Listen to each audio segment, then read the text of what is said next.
What is going on, YouTube? It is your boy MrBaboon back with another reaction video. This time we are reacting to Suleiman the Magnificent. Sorry again if I botched it, mispronounced it. You know what I mean? Sorry. But we are reacting to part 4.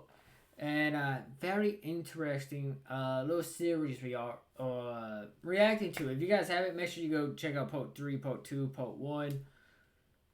Make sure you guys do check the description. I got the channel and the video link down below in the description if you guys want to go check them out. Definitely go check out the channel though. I will say, definitely go check it out.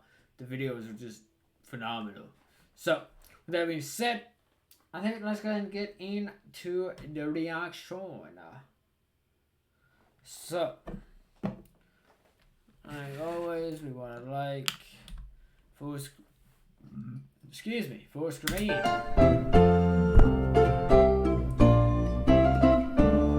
As he watched the guard change stations, he remembered that victory on the Mohawks plain, and why it had been important for another reason.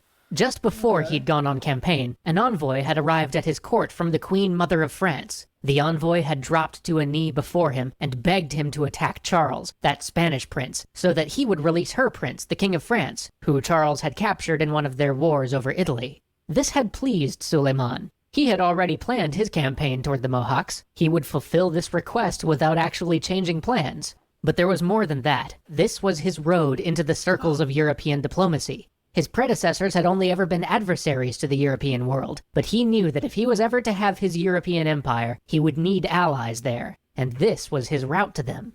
But the next major envoy to him after the Battle of Mohawks was not one of friendship. It was from Ferdinand, that other Habsburg who Charles had given his Austrian lands to so that he could concentrate on his Spanish holdings. As soon as Ottoman forces had pulled back from Hungary, Ferdinand had swept in. The envoys were there to assert Ferdinand's claim to the region. They were masked as overtures of peace, but the discussion was a disaster. The Habsburg envoys asked for all the fortified parts of Hungary to be handed over in exchange for peace, and Ibrahim responded, why not ask for Istanbul as well? It wasn't really going well. Needless to say, no agreement was reached, and shortly thereafter, Ferdinand declared himself King of Hungary, while the Hungarians themselves elected a local noble named John Sapolia to be their king. Suleiman would have to head back to Hungary to re-establish control. This time, there would be no stopping. He would head all the way to Vienna, that great Habsburg stronghold in the east.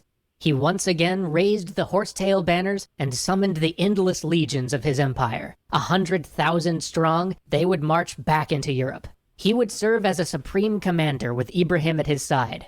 On the 10th of May, 1592, they departed for their grand campaign. But again, weather plagued them. Rain poured unceasingly. His camels faltered, his men fell ill, his great cannon would get mired in the road, and even with hundreds of men and dozens of beasts trying to move them, in the end... What was it, part 2 or part 3, I think? I don't know, I recorded those last night.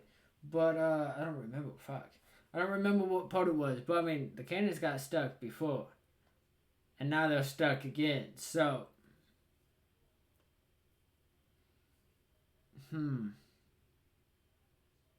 I mean, the cannons are a good idea, I like, you know what I mean? They definitely pack a punch and everything, you know what I mean? But,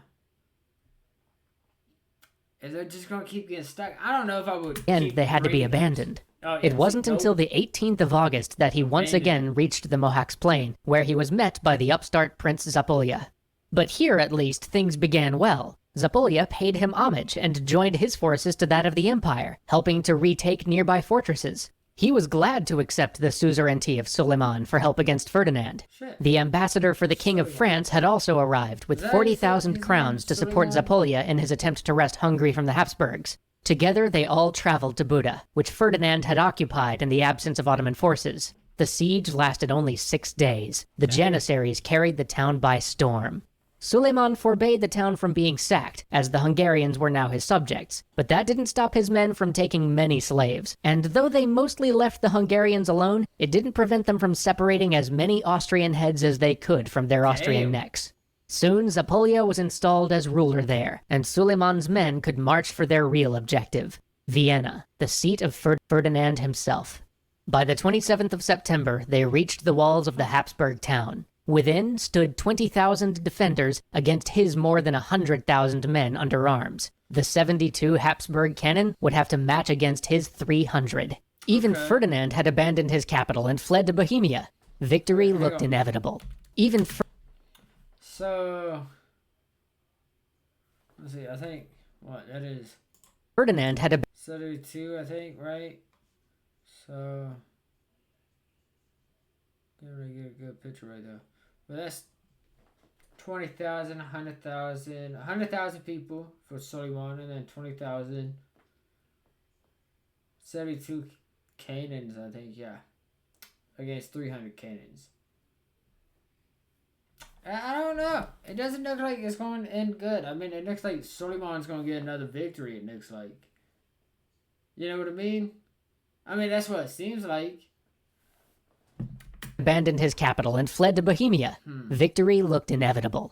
This time, though, the Ottoman threat was all too real for the rest of the Holy Roman Empire to ignore. Charles had sent skilled mercenaries to aid his brother, and even the Protestants were willing to make common cause with their Catholic foes to hold off the Muslim Turks. And the rains had cost him. The Austrians had taken the time to prepare the capital for war. The stores were replenished, the walls were repaired and restored. Even the houses outside the walls had been demolished to keep them from being of use to the besieging army. The gates were blocked, and firefighting supplies had been prepared. There would be no immediate surrender to the overwhelming army of the Porte. It would be a contest of will and arms. And the cannons began to sing. He watched from his tent on the hill as his men assailed the walls in waves, the 1,000 different costumes of the different ranks making a glorious display against the cold stone of the Viennese walls. Waves would crash and break against that gray shore, always so close to overwhelming the Austrian land, only to pull back out to sea again. Sappers mined the walls. A foolish sortie was broken, and the heads of the reckless Austrians were displayed before the very gates to let them know of the fate that awaited them, to remind them of the hopelessness of their stand. He promised his men great rewards for assaulting the town, with a king's ransom for the first man to get over the wall. And on the 14th of October, his men assailed the walls with the fury of men possessed. They threw themselves upon a breach made by his sappers, carving through the defenders with their vicious curved blades. Inch by inch, they hewed their way forward, nearing the crest of the breach. Then, collapse.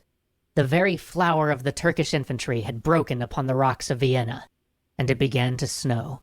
Suleiman knew it was the end. He paid his men as if it had been a victory, and gave his commanders all victory gifts. He had it proclaimed that he had merely wished to meet Charles and Ferdinand in battle, and that it had never been his intention to capture Vienna, so to spare both his men and the Austrians the privations of a siege he would happily withdraw. But in his heart of hearts, he knew this would be the farthest they would ever go. Not just him or his army, but his empire. He could feel it in his bones. To the world and to himself, he smiled and laughed off this one minor setback to the power of the greatest nation in the world. But deep within, he could feel an end surrounding him in the snowy fields of Vienna. As they withdrew, at Buda, Zapolya kissed his ring and congratulated him on a successful campaign. But the entire way, the Austrians harassed his retreating columns, and the weather was cruel company, slowing their march, bringing frostbite and disease. But even as his men fell, his mind was on another sort of ending. For generations, it had been the law of the empire that, upon ascension of a new sultan, all of the sultan's brothers who yet lived would be put to death to prevent civil war. Were he to die, his sons would have to fight for the throne. The lives of those who lost would be forfeit, even if they survived the struggle. He loved his sons too much, even Mustafa, with whom he struggled at times, to allow that to happen. And what of his love, Roxolana? His heart ached at the thought of her bereft of her sons, but he knew they would lose. Mustafa was his eldest, born to his first wife. He was loved by the people and the army. He was also the most able of his children. He was the clear choice for the future of the empire, but his rise would mean the murder of the children of the ones Suleiman loved the most. On the long road to Istanbul, Suleiman could find no solution. He could only feel the vice of his choice closing around him.